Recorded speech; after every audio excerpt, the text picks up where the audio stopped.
Good morning students. आज अपने जो फिजियोलॉजी ऑफ एक्सक्रीशन टॉपिक चल रहा था उस फिजियोलॉजी ऑफ एक्सक्रीशन में जो सेकंड पार्ट था जिसको आप लोगों ने नेम दिया था, मैं वैसे इसके दोनों नेम लिख देता हूँ। फर्स्ट पार्ट आप लोगों ने लिखा था केमिकल प्रोसेस, और केमिकल के फर्दर टू पार्ट्स थे। एक था आपका डीएमिनेशन, और सेकंड जो पोर्शन था इसका वो आपका था ऑर्निथिन साइकिल या हेंसलेट क्रेब्स साइकिल। उसके बाद सेकंड पार्ट जो आप लोगों ने लिखा था वो था मैकेनिकल प्रोसेस, और इस मैकेनिकल प्रोसेस में आप लोगों ने 3 स्टेप्स जो है वो बताए थे। फर्स्ट स्टेप जो इसका था उसको आपने लिखा था अल्ट्रा फिल्ट्रेशन, और जो सेकंड पोर्शन था उस सेकंड पोर्शन का नेम जो है वो है सेलेक्टिव रीएब्जॉर्प्शन, और थर्ड पार्ट जो था उस थर्ड पार्ट का नेम है सिक्रीशन। तो कुल मिलाकर ये केमिकल जो मैकेनिकल प्रोसेस था उस मैकेनिकल प्रोसेस के 3 स्टेप्स थे। एक अल्ट्रा फिल्ट्रेशन था, सेकंड आपका सेलेक्टिव रीएब्जॉर्प्शन था, और थर्ड पार्ट जो था वो सिक्रीशन का था। इसमें से बेटा आप लोगों ने अल्ट्रा फिल्ट्रेशन की प्रोसेस जो है वो आप लोगों को लिखा था कि ये मेल पिगियन बॉडी के अंदर या रीनल कैप्सूल, कई बार इसका नेम दे देते हैं रीनल कैप्सूल, उस पार्ट में कंप्लीट हो रही थी। और आप लोगों ने डिटेल स्टडी जो है इसकी कल अपने लास्ट वीडियो में कर ली थी। उसके बाद सेकंड पार्ट आता है सेलेक्टिव रीअब्जॉर्प्शन का, और उसके बाद थर्ड पोर्शन अपने डिस्कशन करेंगे सिक्रीशन का। तो आज सबसे पहले सेकंड पोर्शन का डिस्कशन कर रहे हैं, सेलेक्टिव रीअब्जॉर्प्शन का। इस सेलेक्टिव रीअब्जॉर्प्शन को देखें बेटा एक बार।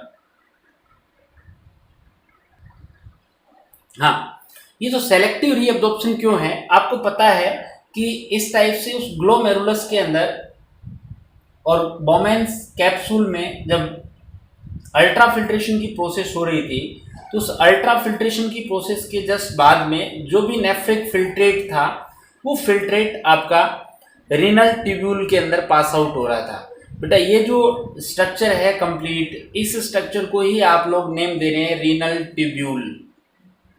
क्यों बोल रहे हैं? क्योंकि ये तो ग्लोमेरुलस पार्ट हो गया, और ये पीछे का जो पोर्शन है जिसमें आप लोगों ने लिखा था PECT, इसके अलावा लूप ऑफ हेनले, और इसके अलावा DCT, तो ये सारा का सारा पोर्शन जो है वो आपका रीनल ट्यूब्यूल में कंसिडर कर रहे हैं। अब ये कह रहा था कि इस एरिया में जो प्लाज्मा फिल्टर हो रहा था उस प्लाज्मा के फिल्टर होने से जो भी मटेरियल फिल्ट्रेट था जो यहाँ कलेक्ट हो रहा था उसको आप बोल रहे थे नेफ्रिक फिल्ट्रेट। और ये जो नेफ्रिक फिल्ट्रेट था, इस नेफ्रिक फिल्ट्रेट में बोथ टाइप ऑफ सब्सटेंस होते हैं बेटा, यूजफुल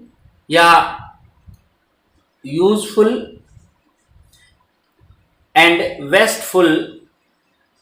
वेस्टफुल दोनों टाइप के सब्सटेंस अपने को जनरली इस अल्ट्रा फिल्ट्रेशन की प्रोसेस के थ्रू जो नेफ्रिक फिल्ट्रेट बनता है उस नेफ्रिक फिल्ट्रेट में आपके useful and some wasteful substance दोनों के दोनों मिलेंगे। अब ये कह रहा है कि इन दोनों सब्सटेंस में से आप इस यूजफुल सब्सटेंस को बॉडी से बाहर एलिमिनेट नहीं करना चाहोगे, तो उस नेफ्रिक फिल्ट्रेट में से यूजफुल सब्सटेंस जो है उनको सेलेक्ट करना, और सिलेक्ट करके उनको क्या करना है बेटा, एब्जॉर्ब करना, जो है एब्जॉर्प्शन जो है उसी को आप बोलते हैं सेलेक्टिव रीएब्जॉर्प्शन।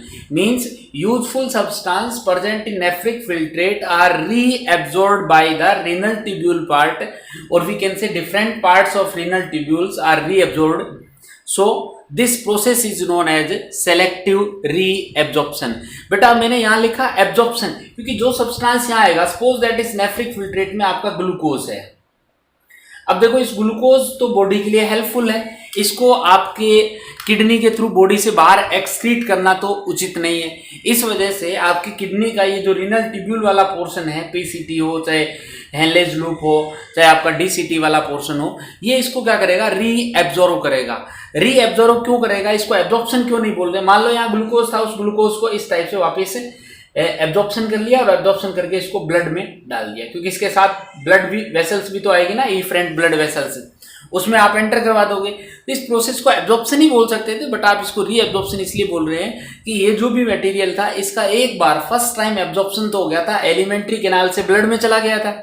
अब ये तो ब्लड में जो आया था उसको एक बार बॉडी से बाहर निकालने वाली प्रोसेस, मतलब किडनी में ले गए और किडनी से वापस री एब्जॉर्ब कर रहे हो, इस वजह से इसको बोलते हैं री एब्जॉर्प्शन। क्या बोलते हैं बेटा? री एब्जॉर्प्शन। तो सेलेक्टिव री एब्जॉर्प्शन की प्रोसेस क्या है ये तो आपको कंफर्म हो गया कि जो नेफ्रिक फिल्ट्रेट था उस नेफ्रिक फिल्ट्रेट के अंदर आप लोगों को two types of substance means useful and wasteful, both type of products are present in nephric filtrate. Out of both substance useful substance are reabsorbed in different part of renal tubule. This process is known as selective reabsorption. तो ये तो ही अपना definition का point, आप लिख लेना इसको। उसके जस्ट बाद ये कह रहा है कि भाई कौन से सब्सटेंस को तो आपकी किडनी या आपकी बॉडी यूजफुल मान रही है और कौन से सब्सटेंस को वेस्टफुल मानती है, ये भी तो अपने को आइडिया होना चाहिए। ये कह रहा है कि जो भी सब्सटेंस एब्जॉर्ब होंगे वो अपनी अपनी बॉडी के अंदर उनकी वैल्यू क्या है उसके अकॉर्डिंग उनका एब्जॉर्प्शन होगा। मींस बॉडी में उनकी यूटिलिटी जो है उसी को आप बोलते हैं थ्रेशोल्ड वैल्यू। क्या बोलते हैं बेटा इसको? Threshold value. थ्रेशोल्ड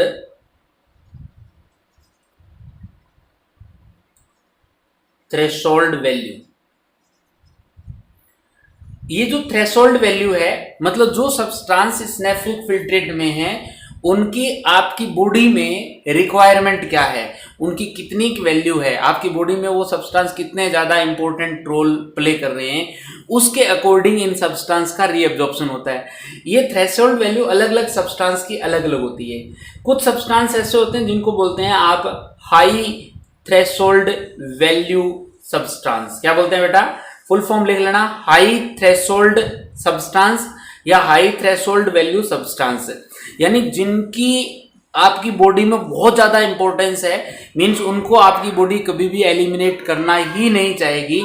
लाइकवाइज आप एग्जांपल लिख सकते हो कि सर जैसे ग्लूकोज जो है उस ग्लूकोज का एक्सक्रीशन आपकी बॉडी नहीं चाहेगी। इसके अलावा जो अमाइनो एसिड्स है उन अमाइनो एसिड का आपकी बॉडी एक्सक्रीशन नहीं चाहेगी। और इसके अलावा विटामिन जो है उन विटामिन का भी आपकी बॉडी जो है वो एक्सक्रीशन नहीं चाहेगी। मींस इन सब सब्सटेंस को आपकी बॉडी रिटेन करना चाहेगी, मतलब वापस एब्जॉर्ब करना चाहेगी। तो ये जो हाई थ्रेशोल्ड वैल्यू सब्सटेंस है इनका 100% रीएब्जॉर्प्शन हो जाता है। क्या हो जाता है बेटा? 100% रीएब्जॉर्ब हो जाएंगे। उसके बाद कुछ सब्सटेंस ऐसे होते हैं जो इस नेफ्रिक फिल्ट्रेट में तो है बट उनकी थ्रेशोल्ड वैल्यू जो है वो थोड़ी सी कम होती है, आपकी बॉडी में उनकी कोई थ्रेशोल्ड वैल्यू नहीं है, तो उनको बोलते हैं लो थ्रेशोल्ड वैल्यू। क्या बोलते हैं? लो। जिनकी वैल्यू कम होती है उनको बोलते हैं लो थ्रेशोल्ड वैल्यू सब्सटेंस या लो थ्रेशोल्ड सब्सटेंस। इस लो थ्रेशोल्ड सब्सटेंस को आपकी बॉडी, क्योंकि उसका बॉडी में यूज तो है नहीं, इसलिए पार्शियल अमाउंट जो है या लिटिल अमाउंट जो है, लिटिल अमाउंट एब्जॉर्ब होगी या री एब्जॉर्ब होगी। और लिटिल अमाउंट ऑफ री एब्जॉर्ब होगी तो ऐसे सब्सटेंस कौन से, उनका एग्जांपल आपसे पूछ सकता है यूरिया। देखो जनरली यूरिया आप बॉडी से बाहर एलिमिनेट करते हैं, बट क्या होता है some amount of urea also reabsorb by the DCT part and we can say by the collecting duct. क्यों? क्योंकि ये क्या करती है कि जो किडनी के मेडुला पार्ट का जो फ्लूइड है उस फ्लूइड की ऑस्मोलैरिटी को मेंटेन करने का काम करती है, इसलिए यूरिया आती है आपके लो थ्रेशोल्ड वैल्यू सब्सटेंस में। और ये क्वेश्चन बेटा एक दो बार एग्जाम में पूछा भी गया है, क्योंकि जनरली क्या होता है कि जैसे आप लो थ्रेशोल्ड वैल्यू की बात आती है तो यूरिया माइंड में नहीं आता, अपने को लगता है यूरिया तो एक्सक्रीट करते हैं मतलब इसकी तो वैल्यू नहीं है, बट ये लो थ्रेशोल्ड सब्सटेंस है, सिर्फ और सिर्फ आयनिक बैलेंस जो है ऑस्मोलैरिटी जो है उसको मेंटेन करने का काम कर रही है, इसलिए उसकी पार्शियल अमाउंट जो है उसको रीअब्जॉर्ब कर लिया जाता है। उसके बाद एक सब्सटेंस आते हैं ए थ्रेशोल्ड वैल्यू सब्सटेंस वाले, यानी सीधा सा नेम से क्लियर, जिनकी कोई थ्रेशोल्ड वैल्यू नहीं है, मींस आपकी बॉडी में उनकी कोई रिक्वायरमेंट नहीं है, कोई रिक्वायरमेंट नहीं है तो नो एब्जॉर्प्शन, इनका कोई एब्जॉर्प्शन नहीं होगा। और एग्जांपल क्या है, जैसे ये बता रहा है कि कई बार क्रिएटिनिन जो है, क्रिएटिनिन, इसके अलावा बात करूं हिप्पूरिक एसिड,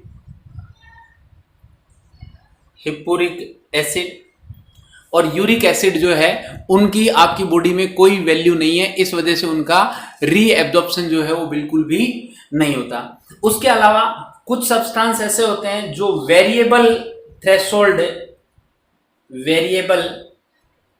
थ्रेशोल्ड वैल्यू सब्सटेंस होते हैं, यानी उनकी वैल्यू आपकी बॉडी में चेंज होती रहती है। और ये सब्सटेंस में आप लोग एग्जांपल ही बता सकते हैं, इसका एग्जांपल है वाटर। वाटर एक ऐसा सब्सटेंस है, आपने मान लो वाटर ज्यादा ड्रिंक कर लिया तो उसकी वैल्यू आपकी बॉडी में कम है, इसलिए उसको बाहर एलिमिनेट कर देंगे, यूरिन ज्यादा लगेगा। और यदि आपकी बॉडी में वाटर की डेफिशिएंसी है तो ऐसी कंडीशन में एडीएच की प्रेजेंस में उसको एब्जॉर्ब करके और रीएब्जॉर्प्शन कर लिया जाएगा, मींस उसको थ्रेशोल्ड वैल्यू बढ़ जाएगी। तो ये कुछ ऐसे सब्सटेंस होते हैं जिनकी थ्रेशोल्ड वैल्यू जो है वो चेंज होती रहती है, जिसमें एक सबसे इंपॉर्टेंट रोल प्ले करता है आपका वाटर। तो इस वजह से आप ये कह सकते हैं कि जो रीएब्जॉर्प्शन होगा in different part of renal tubule like wise PCT, Henle's loop and DCT part और इवन कलेक्टिंग डक्ट, ये रीएब्जॉर्प्शन डिपेंड करता है किस पे, कि उस सब्सटेंस की, उस यूजफुल सब्सटेंस या वेस्टफुल सब्सटेंस की आपकी बॉडी में रिक्वायरमेंट क्या है, मींस उसकी थ्रेशोल्ड वैल्यू क्या है। If these substances are high value threshold substance, then they are 100% reabsorbed by renal tubule part और even in PCT part, जो भी वैल्यू 100% वाला है ना, जो लगभग हाई वैल्यू वाला, पीसीटी वाले में मैक्सिमम क्या हो जाएगा, रीअब्जॉर्प्शन हो जाएगा। लो वैल्यू वाले की पार्शियल अमाउंट करेंगे और ए थ्रेशोल्ड वाले को एब्जॉर्ब ही नहीं करेंगे। लाइकवाइज इसका पूछा जाता है एग्जाम में, क्रिएटिन है, पूरिक एसिड है, इसके अलावा मैंने आप लोगों को बताया था यूरिक एसिड, इनको आपकी बॉडी जो है वो एब्जॉर्ब नहीं करती। और एक आता है आपका वेरिएबल थ्रेशोल्ड वैल्यू सब्सटेंस, जिसकी वैल्यू चेंज होती रहती है, और वो आपका है वाटर। अब बेटा एक बार आप इसका स्क्रीनशॉट लें, फिर अपने डिस्कशन करेंगे कि ये जो डिफरेंट टाइप के सब्सटेंस है जिसको आपने थ्रेशोल्ड वैल्यू के अकॉर्डिंग अलग अलग कैटेगरीज में डिवाइड कर दिया, उन सब्सटेंस का रीअब्जॉर्प्शन किडनी के, यानी ये जो रीनल ट्यूब्यूल है, इस रीनल ट्यूब्यूल के कौन से पार्ट में किसका रीअब्जॉर्प्शन होगा, ये अपना डिस्कशन करेंगे। तो एक बार बेटा आप इसका स्क्रीनशॉट लें, फिर अपने इसको आगे डिस्कशन करेंगे कि डिफरेंट पार्ट में इसका रीअब्जॉर्प्शन कैसे होता है। बेटा जो डिफरेंट सब्सटेंस जिनका रीअब्जॉर्प्शन होगा किडनी के डिफरेंट पार्ट्स में, उनका रीअब्जॉर्प्शन जनरली 2 मेथड्स पे डिपेंड करता है। 2 मेथड्स का मीनिंग है कि इनका एब्जॉर्प्शन जो है बाय 2 मेथड्स जो है वो जनरली होता है। और इन 2 मेथड्स में यदि आप बात करें कि भाई कौन सा मेथड जो है वो फॉलो करेंगे अपने रीअब्जॉर्प्शन के लिए, तो ज़्यादातर जो 2 मेथड है उसमें से एक मेथड आता है आपका एक्टिव मेथड, और सेकंड मेथड जो आता है वो आता है पैसिव मेथड। तो मैं यहाँ लिख देता हूँ, एक एक्टिव मेथड है रीअब्जॉर्प्शन का और दूसरा है पैसिव मेथड। नेम से ही क्लियर है बेटा, पैसिव वाले में नो एनर्जी, कोई एनर्जी की रिक्वायरमेंट नहीं है, और एक्टिव वाले में एनर्जी या एटीपी जो है वो रिक्वायर्ड होती है। एटीपी की रिक्वायरमेंट जो है इस प्रोसेस में रहने वाली है। अब सीधा सा आपको ध्यान रखना है कि एक्टिव मेथड से ज्यादातर ग्लूकोज है, glucose, amino acids and some positive charged जो आयंस होते हैं, उनका एब्जॉर्प्शन तो ज्यादातर एक्टिव मेथड से रीएब्जॉर्प्शन होगा।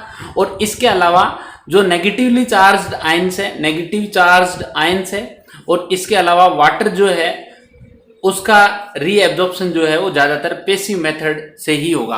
हालांकि ये डिपेंड करता है ज्यादातर कि ये जो सब्सटेंस इनका रीएब्जॉर्प्शन होगा उनका बॉडी में कंसंट्रेशन जो है वो क्या है, अकॉर्डिंग टू कंसंट्रेशन ग्रेडियंट भी ये डिपेंड करता है। बट यदि डायरेक्टली आप डिस्कशन करें, glucose, amino acid and some positive charge ions are reabsorbed by active method, while some negative charged and water molecule are reabsorbed by passive method। अब different part of जो Henle's loop है, आपके renal tubule है, उस renal tubule के different part में कौन से सब्सटेंस का किस टाइप से रीअब्जॉर्प्शन होगा, ये अपने डिस्कशन करेंगे। इस डायग्राम को आप एक बार देखें। इस डायग्राम के अकॉर्डिंग यदि अपने चले तो ये कह रहा है कि जो सब्सटेंस है उन सब्सटेंस में लाइकवाइज ये फर्स्ट पार्ट अपने डिस्कशन किया कि ये पीसीटी पार्ट है। कौन सा पार्ट है बेटा?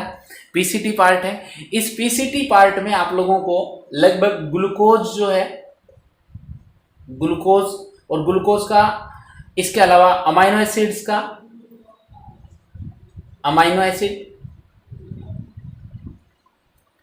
और इसके अलावा जो इलेक्ट्रोलाइट्स है उनका, इलेक्ट्रोलाइट्स में आप लोग बोल सकते हैं कि सर सोडियम हो सकता है, इसके अलावा आप बोल सकते हैं कि सर इसके अंदर कार्बोनेट्स हो सकता है, HCO3 माइनस जो है वो हो सकता है।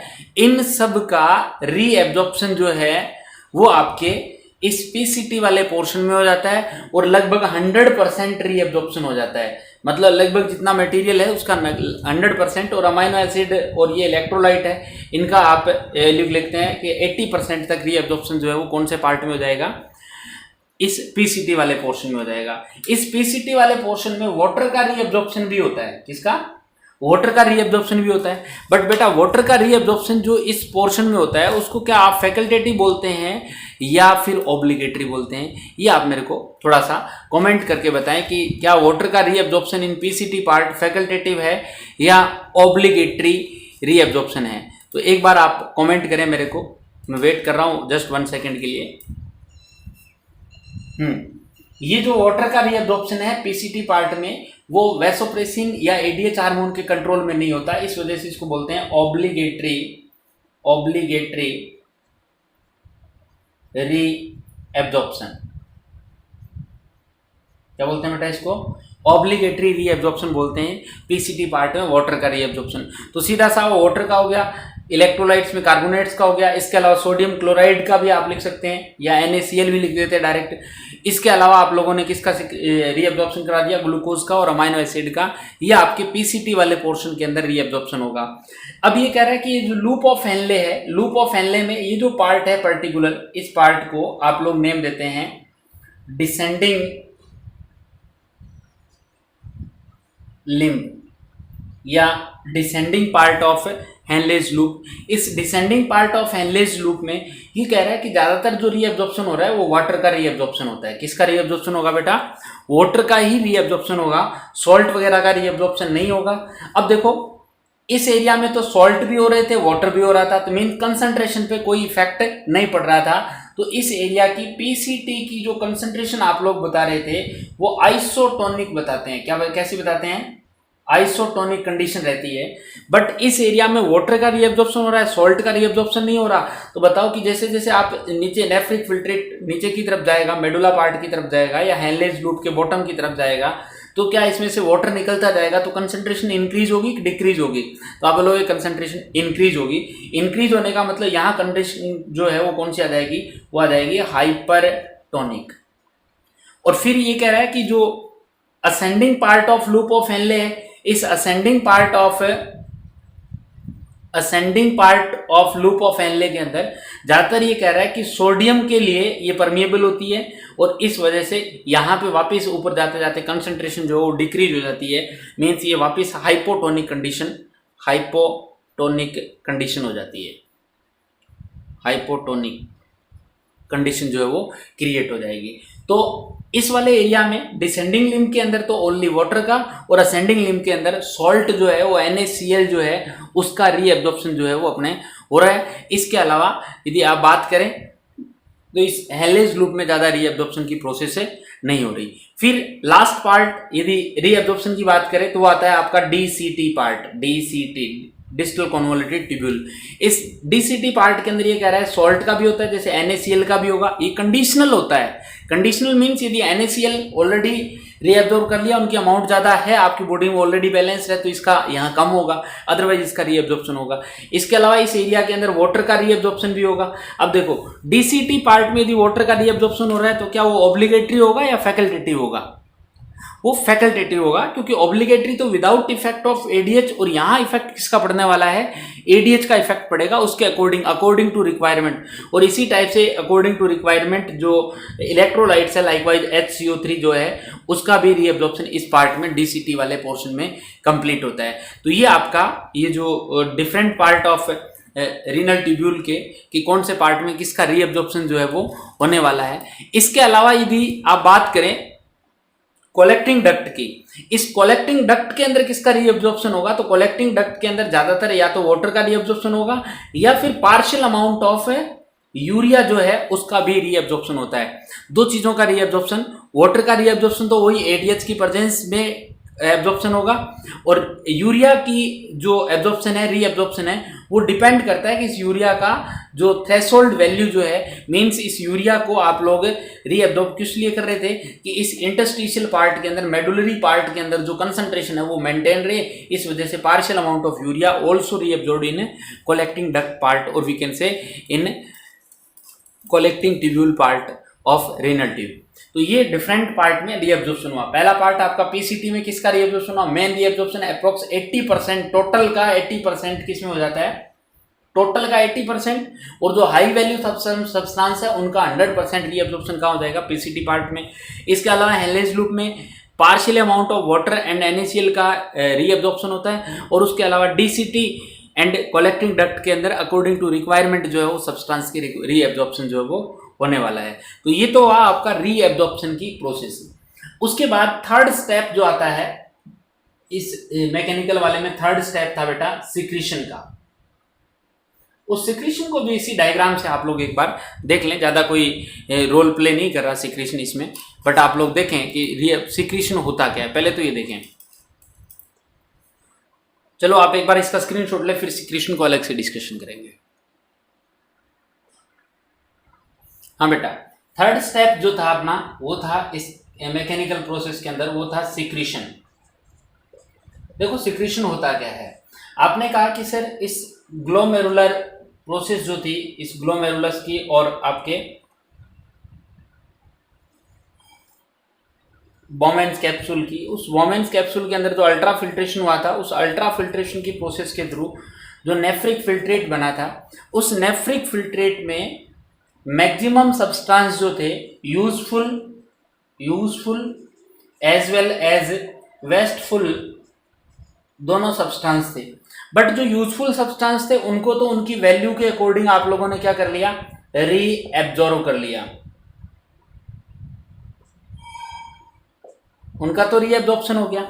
बट कई बार ऐसा होता है कि ये जो आपका ब्लड इसके अंदर आ रहा था फिल्टर होने के लिए, इस ग्लोमेरुलस के थ्रू फिल्टर हुआ ब्लड, और ये जो इफरेंट आर्ट्रियोल थी, ये इफरेंट आर्ट्रियोल एक्चुअल में इस आपके पीसीटी पार्ट, डीसीटी पार्ट, और इस डीसीटी पार्ट के अपर साइड में इस टाइप से हेनलेज लूप में इस टाइप से राउंड अप होती इसके चारों तरफ नेटवर्क बनाती हुई ये पास आउट होती है वापस इस टाइप से, और ये फर्दर जो है वो ये नेटवर्क जो है वो फर्दर कलेक्ट होकर ये फर्दर ओपन होता है रीनल आर्टरी के अंदर, इसमें रीनल वेन के अंदर, सॉरी इसमें ओपन होगा, ये रीनल वेन में जाने वाला है।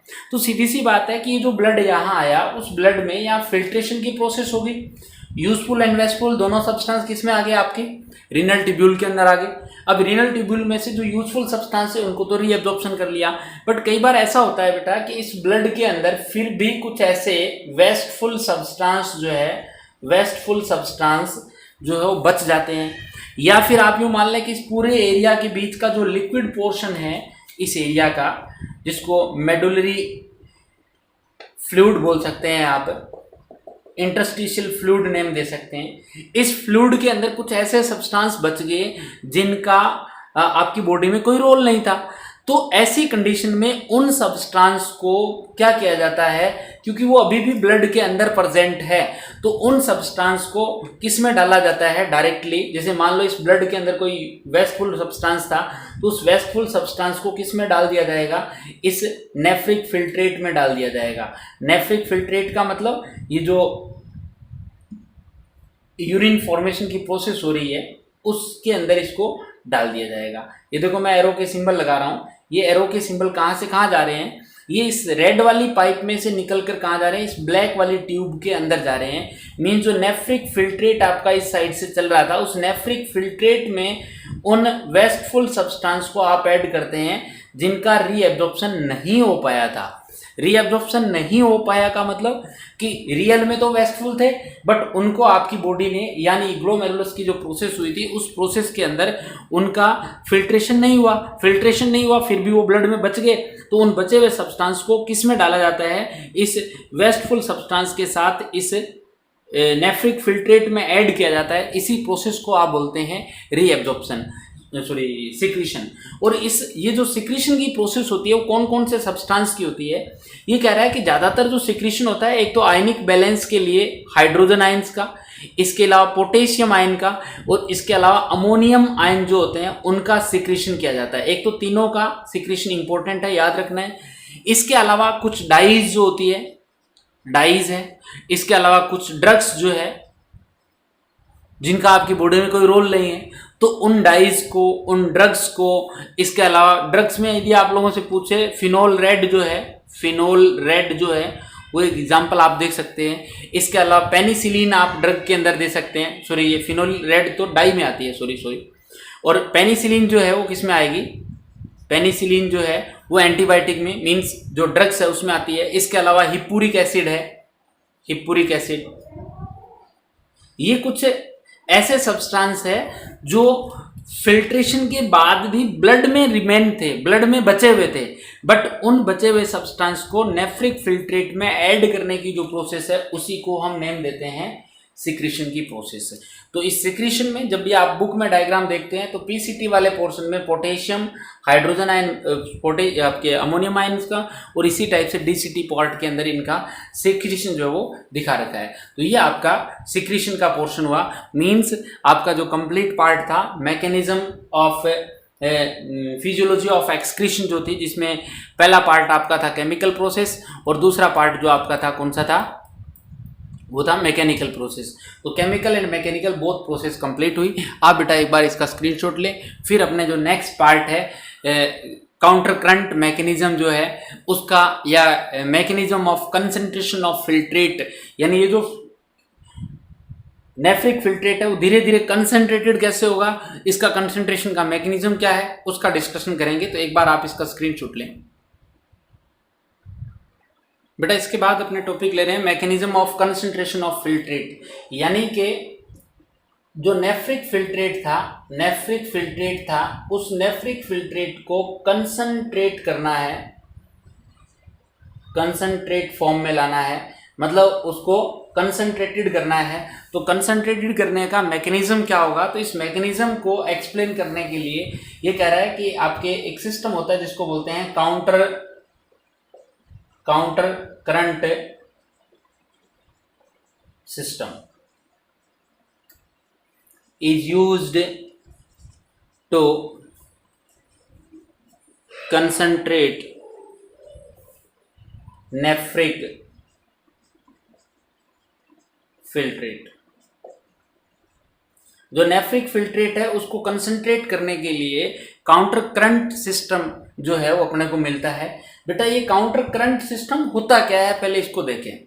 देखो एक सिस्टम है, जैसे मान लो मैं यूँ कहता हूँ कि कोई फ्लूइड है मेरे पास, और वो फ्लूइड इस टाइप से इस पाइप के अंदर फ्लो हो रहा है, इस पाइप में ऐसे फ्लो हो रहा है, और जस्ट इसके पास में दूसरी पाइप है जिसके अंदर जो फ्लूइड है, यानी इस पाइप में फ्लूइड की डायरेक्शन ये है और दूसरी पाइप में फ्लूइड की डायरेक्शन क्या है, अपोजिट है। तो इन दोनों डायरेक्शन को यदि आप देखेंगे तो अपोजिट डायरेक्शन हो गई इस टाइप से, एक में डाउनवर्ड आ रहा है तो दूसरे में अपवर्ड आ रहा है। ये जो डाउनवर्ड अपवर्ड जो सिस्टम होता है मूवमेंट का, जो टू पाइप्स के अंदर, टू ट्यूब्यूल्स के अंदर है, और जो ट्यूब्यूल्स जो इंटरलिंक्ड है, उन ट्यूब्यूल्स के अंदर इस टाइप से जो फिल्ट्रेट होता है, जो लिक्विड होता है, उसका अपोजिट डायरेक्शन में मूवमेंट करना एक एक्शन पोटेंशियल जनरेट करता है, या आप यूँ बोलते हैं कि एक करंट जनरेट करता है, और उसी करंट को आप बोलते हैं काउंटर करंट। और ये काउंटर करंट जो है उसकी वजह से ये जो नेफ्रिक फिल्ट्रेट होगा वो कंसंट्रेटेड होता है। जनरली ये कह रहा है कि जो काउंटर करंट सिस्टम है वो टू टाइप के काउंटर करंट सिस्टम आपको किडनी के अंदर मिलते हैं, जिसके थ्रू नेफ्रिक फिल्ट्रेट कंसंट्रेटेड होता है। एक जो काउंटर करंट है जिसको बोलते हैं Henle's loop counter current system. बेटा इसको शॉर्ट लिख रहा हूं मैं, counter current system, Henle's loop का काउंटर करंट सिस्टम। देखो इस Henle's loop counter current system को एक बार आप नोटिस करें। आपको पता था कि इस टाइप से बोमेन्स कैप्सूल था, और कैप्सूल के बाद जस्ट ये पीसीटी वाला पोर्शन था, और पीसीटी के बाद में ये हेनलेज लूप था।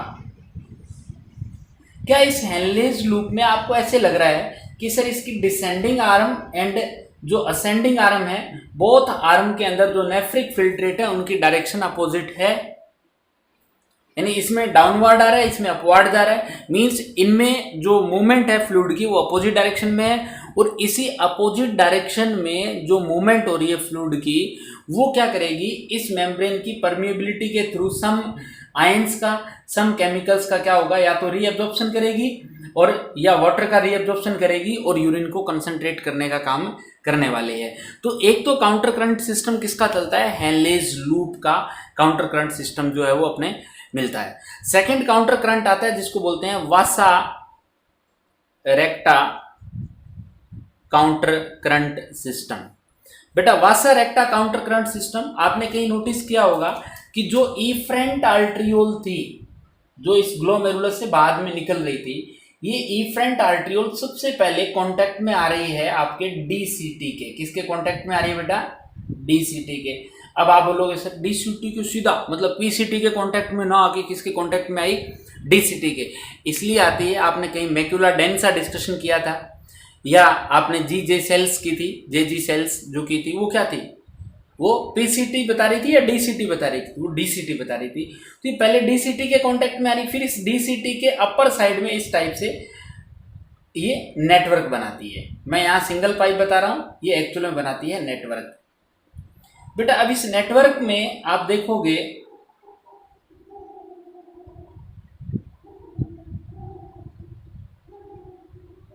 ये बेटा इसके बाद नेटवर्क पीसीटी पे बनाते हुए इस टाइप से आगे रेनल ट्यूब्यूल में एंटर करते हैं। अब आप देखो कि इसमें जो ब्लड का फ्लो होगा वो ब्लड का फ्लो तो इस डायरेक्शन में होगा, मींस ब्लड का फ्लो और इस हेनलेज लूप की असेंडिंग आर्म जो है उसमें अपोजिट हो गया, इस टाइप से इसमें नीचे आएगा। और फिर इस वाली आर्म के अंदर जो ब्लड का फ्लो है वो अप साइड में होगा, जबकि डिसेंडिंग लिम्ब ऑफ हेनले में जो नेफ्रिक फिल्ट्रेट है उसकी मूवमेंट कहाँ हो रही है, डाउनवर्ड हो रही है। तो खुद इसमें भी देखा जाए, इस रेड वाली पाइप में देखा जाए तो आप ये बोलोगे कि इस रेड वाली पाइप में ब्लड का जो फ्लो है वो इस डायरेक्शन में और इस डायरेक्शन में चल रहा है, तो ब्लड का फ्लो भी अपोजिट डायरेक्शन में हो गया, वो तो क्या हो गया, वासा रेक्टा काउंटर करंट सिस्टम हो गया। हेनलेज लूप इस डार्क वाली लाइन में भी जो नेफ्रिक फिल्ट्रेट है उसका भी अपोजिट डायरेक्शन में फ्लो हो रहा है, इसका मतलब हेनलेज लूप काउंटर करंटम हो गया। और इसके अलावा यदि आप नोटिस करें तो हेनलेज लूप प्लस वासा रेक्टा दोनों का यदि मिला के देखें तो यहाँ अपोजिट डायरेक्शन, यहाँ अपोजिट डायरेक्शन, क्योंकि इसमें नीचे आ रहा है इसमें ऊपर जा रहा है। तो ये जो अपोजिट डायरेक्शन के अंदर फ्लूइड की जो मूवमेंट हो रही है, ये opposite direction movement of fluid जो है उसी को आप बोलते हैं काउंटर करंट मैकेनिज्म। और इस काउंटर करंट मैकेनिज्म का सबसे बड़ा फायदा ये रहता है बेटा कि जो सब्सटेंस जिनका रीअब्जॉर्प्शन होता है वो अकॉर्डिंग टू रिक्वायरमेंट रीअब्जॉर्ब हो जाते हैं, और वाटर का रीअब्जॉर्प्शन होने के बाद में ये जो नेफ्रिक फिल्ट्रेट लास्ट में बचेगा वो कंसंट्रेटेड यूरिन में कन्वर्ट हो जाएगा, या फिर आप यूँ बोल सकते हैं कि वो कंसंट्रेटेड हो जाएगा। ये काउंटर करंट मैकेनिज्म का बेनिफिट है। ठीक है, तो एक बार आप इसका स्क्रीनशॉट लें। हाँ बेटा, एक यहाँ ध्यान रखें, Henle's loop counter current system and Vasa रेक्टा counter current system सिर्फ और सिर्फ आप लोगों को मेडुलरी नेफ्रॉन्स में ही मिलेगा। किस में मिलेगा, मेडुलरी नेफ्रॉन्स में मिलेगा, कॉर्टिकल नेफ्रॉन में नहीं मिलेगा। अब कॉर्टिकल नेफ्रॉन में क्यों नहीं मिलेगा, क्योंकि आप बोलते हैं कि सर कॉर्टिकल नेफ्रॉन के अंदर हेनलेज लूप नहीं होता और वासा रेक्टा की फॉर्मेशन भी नहीं होती, वहां पेरीट्यूबुलर काउंटर करंट सिस्टम मिलता है, बट वहां हेनलेज लूप और वासा रेक्टा काउंटर करंट सिस्टम में नहीं मिलेगा।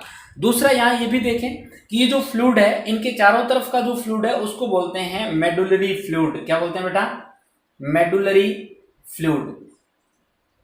मेडुलरी फ्लूइड का मतलब है कि ये, क्योंकि ये हेनलेज लूप वाला पार्ट, वासा रेक्टा वाला पार्ट मेडुला में मिलेगा, और मेडुला का जो फ्लूइड होता है उसको बोलते हैं मेडुलरी फ्लूइड।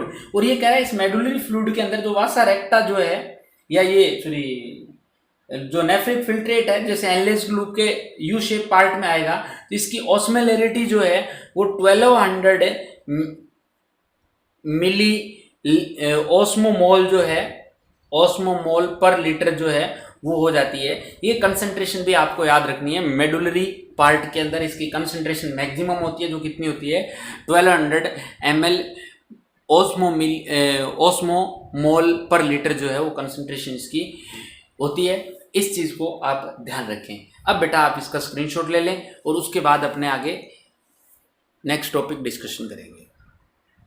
हाँ बेटा, इसके बाद अपने डिस्कशन कर रहे हैं chemical composition of urine. Chemical composition of urine. Urine जो है उसका केमिकल कंपोजिशन जो है वो क्या रहेगा, तो पीएच वैल्यू जो है इसकी 6 के अप्रोक्स होती है, यानी एसिडिक होती है। वाटर जो है इसके अंदर 96% के करीब वाटर होता है। इसके अलावा 2% के करीब क्या होती है, यूरिया। 2% इसके अंदर अदर सब्सटेंस होते हैं। लाइकवाइज आप हिप्पूरिक एसिड, यूरिक एसिड, क्रिएटिनिन, इसके अलावा ड्रग्स, पिगमेंट वगैरह एटसेट्रा। ड्रग्स, पिगमेंट, इसके अलावा अमोनिया हो सकती है, अमोनियम आयन हो सकते हैं, हाइड्रोजन आयन हो सकते हैं, पोटेशियम आयन जो है वो हो सकते हैं। ये सारे के सारे सब्सटेंस अप्रोक्स 2% में है। कलर जो होता है यूरिन का वो आता है आपका येलो कलर है। और किसकी वजह से है, तो यूरोक्रोम ड्यू टू यूरोक्रोम की प्रेजेंस की वजह से। यूरिन में जो पर्टिकुलर ऑर्डर होती है, ऑर्डर या स्मेल जो है वो किसकी वजह से होती है, वो due to the ammonia and urinoids जो है उनकी वजह से पर्टिकुलर स्मेल जो है वो यूरिन के अंदर आती है। इसके अलावा कई बार यदि यूरिन के साथ एक्सक्रीशन पूछा जाता है तो विटामिन सी जो है, विटामिन सी का एक्सक्रीशन किसके साथ हो जाता है, यूरिन के साथ जो है वो इस विटामिन ई का सिक्रीशन भी हो जाता है। तो ये आपके केमिकल कंपोजिशन ऑफ यूरिन रहा। इसके अलावा बेटा कई बार कुछ चीज़ें जो एक्स्ट्रा पॉइंट वाइज मैं आपको डायरेक्टली बोल के बता रहा हूँ, आप लोग नोट करते रहें। कई बार ऐसा पूछा जाता है कि when nephric filtrate move from cortex to medulla, then what will be the effect on concentration or we can say on osmolarity।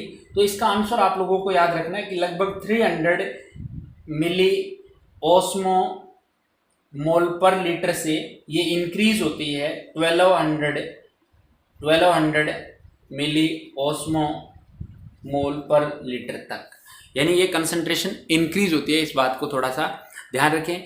इसके अलावा ये जो काउंटर करंट मैकेनिज्म आप लोगों ने अभी डिस्कशन किया था, उस काउंटर करंट मैकेनिज्म को कंप्लीट करने के लिए या उस काउंटर करंट मैकेनिज्म को मेंटेन करने के लिए sodium chloride, NaCl and urea play an important role to maintain the counter current mechanism. तो ये आपका कंप्लीट जो यूरिन का केमिकल कंपोजिशन हुआ और इसके अलावा काउंटर करंट मैकेनिज्म जो है वो कंप्लीट अपना होता है। एक बार आप इसका स्क्रीनशॉट ले लें, फिर अपने बात करेंगे कंट्रोलिंग ऑफ किडनी। बेटा हो सकता है आपके एक टॉपिक जो है वो मिक्चुरेशन का दे रखा होगा, मिक्चुरेशन का भी आपके दे रखा होगा। इस मिक्चुरेशन के अंदर क्या होता है, आपको पता था कि इस टाइप से यूरिनरी ब्लैडर जो था अपना, उस ब्लैडर के अलावा यूरेथ्रा पार्ट जो था, तो ये कह रहा है इस एरिया में जो स्फिंक्टर मसल्स थी, जैसे जैसे यूरिन कलेक्ट होता जाएगा इस यूरिनरी ब्लैडर के अंदर, ब्लैडर में कलेक्ट होगा तो इसकी मसल से मैसेज जाएगा आपका CNS के पास, सेंट्रल नर्वस सिस्टम के पास। और सेंट्रल नर्वस सिस्टम क्या करेगा, रिफ्लेक्स मैसेज भेजेगा किसके पास, इन एक्सटर्नल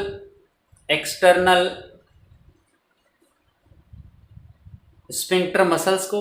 और ये एक्सटर्नल स्फिंक्टर मसल्स को जैसे मैसेज भेजेगा, एक्सटर्नल स्फिंक्टर मसल्स जो है वो रिलैक्स हो जाएगी और जो यूरिन है उसको आप एक्सक्रीट कर देंगे, यानी मिक्चुरेशन की प्रोसेस से कंप्लीट हो जाएगी। तो छोटा सा टॉपिक दिया हुआ, आप एक बार रीड करना, कोई दिक्कत आए तो मेरे से कमेंट करके पूछना, मॉड्यूल से रीड करना बेटा इसको।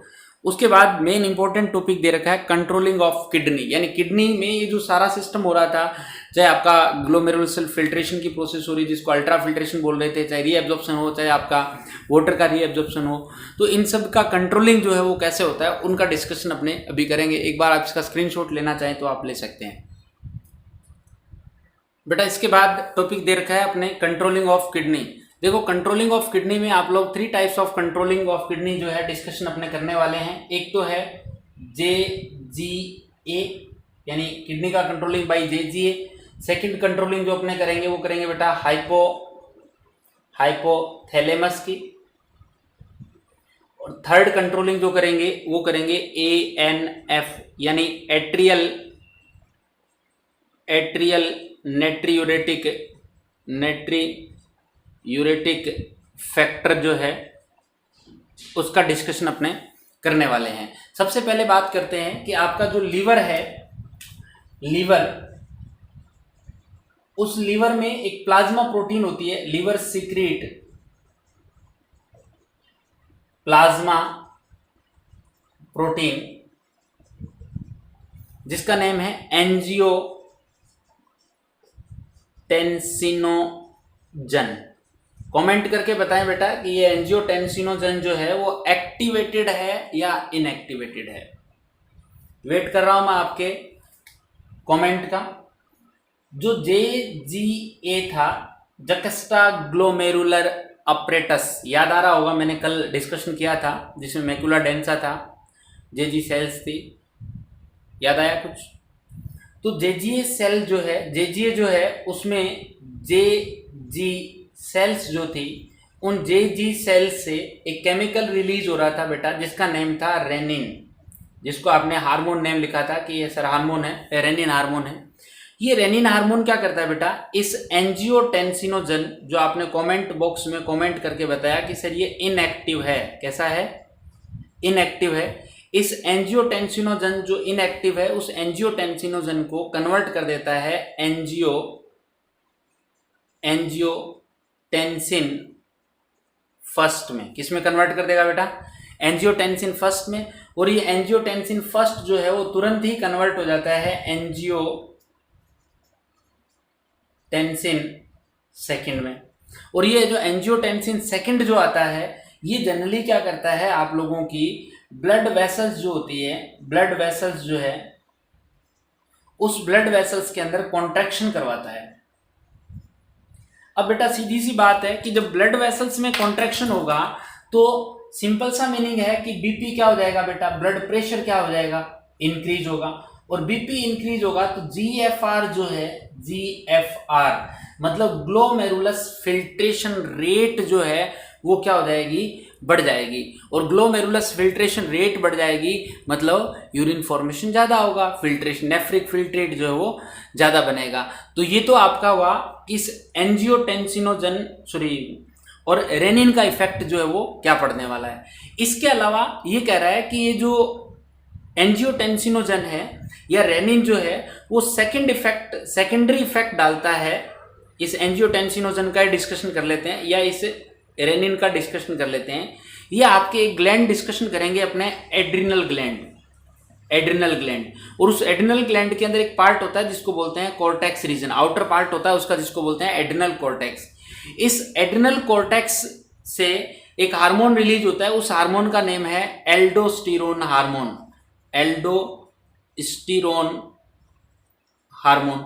उस एल्डोस्टेरोन हार्मोन का सिक्रीशन भी कौन करवाएगा, रेनिन एंड एंजियोटेंसिन जो है फर्स्ट दोनों मिलकर क्या कराएगा, एड्रिनल कॉर्टेक्स से एल्डोस्टेरोन हार्मोन का सिक्रीशन करवाएगा।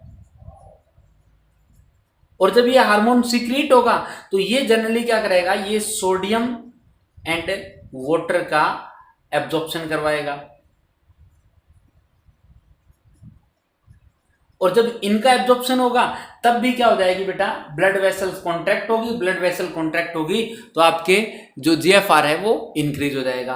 तो ये दोनों का कंबाइंड मैकेनिज्म है, JG सेल्स का और आपके एड्रिनल कॉर्टेक्स का। मीनिंग ये हुआ कि जब आपकी बॉडी में लगता है कि कुछ वेस्टफुल सब्सटेंस ज़्यादा बन रहे हैं तो ऐसी कंडीशनों को, यूरिया को बाहर निकालने के लिए आपको GFR को बढ़ाना पड़ता है। ग्लोमेरुलस की जो फिल्ट्रेशन रेट है उसको इंक्रीज करना पड़ता है। और GFR को बढ़ाने के लिए क्या करना पड़ेगा, जैसे ये मैसेज आपके लीवर सेल जो है वो ऑटोमेटिक इसको गेन कर लेती है तो वो क्या करेगी, जो सॉरी लीवर सेल क्या किडनी जो है उसकी जेजी सेल जो है वो रेनिन का सिक्रेशन करके इस टाइप से जो जीएफआर है उसको बढ़ाने का काम कर देती है। तो एक बार आप इसका स्क्रीनशॉट लें, फिर अपने हाइपोथैलेमस का मैकेनिज्म क्या रहेगा उसका डिस्कशन करेंगे। बेटा सेकंड फैक्टर जो है जिसका हाइपोथैलेमस का अपने डिस्कशन करेंगे, बेटा हाइपोथैलेमस जो है वो आपका वैसे तो ब्रेन फोर ब्रेन का जो पार्ट है, सॉरी ब्रेन का पार्ट जो फोर ब्रेन है उसका पार्ट है हाइपोथैलेमस। इस हाइपोथैलेमस से केमिकल रिलीज होता है, हार्मोन रिलीज होता है जिसका नेम है ADH या इसी का नेम है वैसोप्रेसिन। वैसोप्रेसिन हार्मोन इसका नेम है। ये anti diuretic hormone, anti diuretic hormone या जो वैसोप्रेसिन हार्मोन है, ये हार्मोन एक्चुअल में पिट्यूटाइन ग्लैंड जो होती है उसके पोस्टीरियर पार्ट के अंदर, posterior part of pituitary gland में आके कलेक्ट हो जाएगा। और ये जो ADH हार्मोन है, जैसे ही आपकी बॉडी में फ्लूइड की डेफिशिएंसी होती है, फ्लूइड डेफिशिएंसी होती है,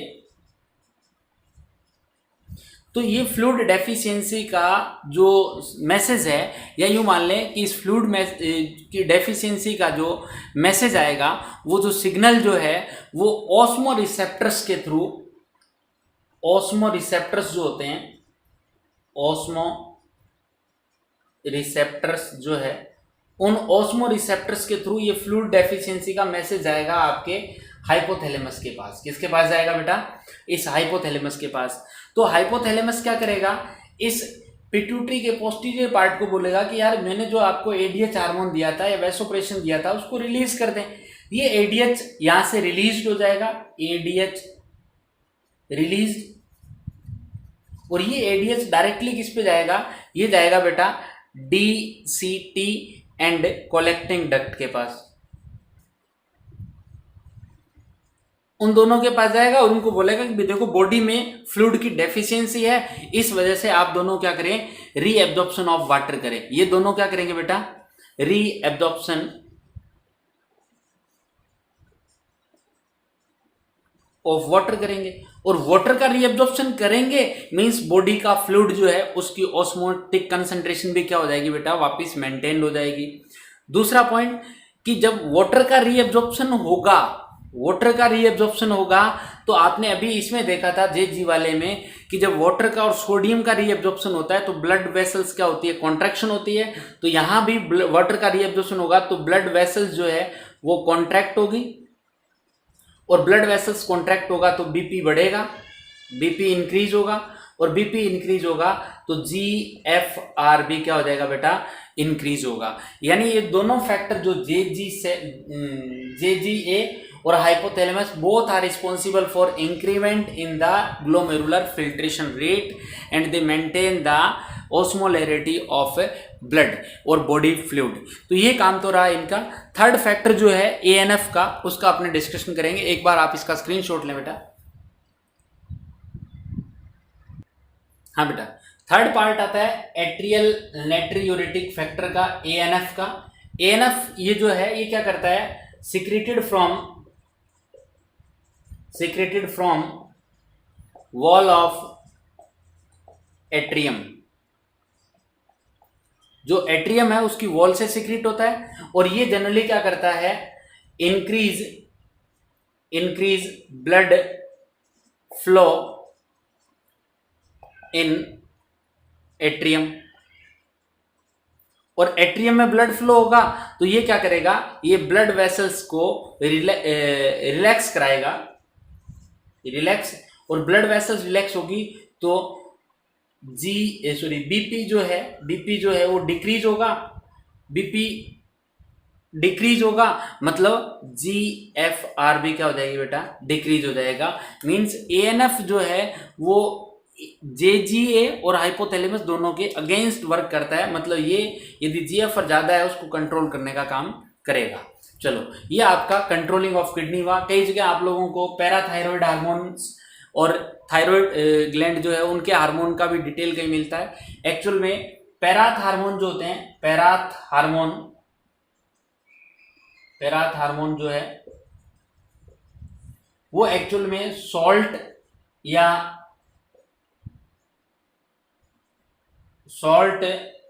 रीएब्जॉर्प्शन को अफेक्ट करते हैं, इस वजह से भी जीएफआर पे इफेक्ट पड़ेगा। और थायराइड की बात करें तो वो डीएमिनेशन की प्रोसेस को अफेक्ट करता है थायराइड के हार्मोन, तो वहां पार्शियल इफेक्ट है, बट मेनली 3 कंट्रोलिंग हार्मोन है। अब आपसे कई बार एग्जाम्पल पूछ लेता है एग्जाम के अंदर कि यदि आपकी बॉडी में एडीएच की अमाउंट इंक्रीज कर दी जाए, क्या कर दिया जाए, सॉरी एडीएच की अमाउंट डिक्रीज हो जाए, एडीएच सीक्रेट नहीं हो, तो क्या हो जाएगा, तो ऐसी कंडीशन में उस पर्सन के अंदर पॉली यूरिया की कंडीशन हो जाएगी। पॉली यूरिया का मतलब यूरिन एक्सक्रीशन जो है वो ज्यादा होगा, और यूरिन एक्सक्रीशन ज्यादा होगा तो इस डिजीज को आप क्या बोलते हैं बेटा, इसको बोलते हैं डायबिटीज इंसिपिडस। कहीं आप लोगों को इंसुलिन हार्मोन की डेफिशिएंसी से मैंने बताया था कि इंसुलिन हार्मोन की डेफिशिएंसी होगी तो यूरिन के साथ ग्लूकोज निकलेगा, जिसको बोलते हैं डायबिटीज मेलिटस। और ये जो है जिसमें यूरिन की अमाउंट ज्यादा होगी due to the more amount of water in urine, सो बार बार मिक्सचुरेशन के लिए जाना पड़ेगा, तो ऐसी डिजीज को बोलते हैं डायबिटीज इंसिपिडस। कई बार ऐसा भी बोला जाता है कि डायबिटीज इंसिपिडस है क्योंकि इसके यूरिन में कहीं शुगर नहीं होती, इसलिए इसको टेस्टलेस डायबिटीज भी बोलते हैं। क्या बोलते हैं बेटा, टेस्टलेस डायबिटीज भी बोलते हैं। ये आपका कंट्रोलिंग ऑफ किडनी हुआ, और डिफरेंट जो रीजन्स थे उनके थ्रू किस टाइप से रीएब्जॉर्प्शन की प्रोसेस होगी, क्या क्या प्रोसेस होगी, ये सारा डिटेल अपने जो है वो डिस्कशन कर लिया।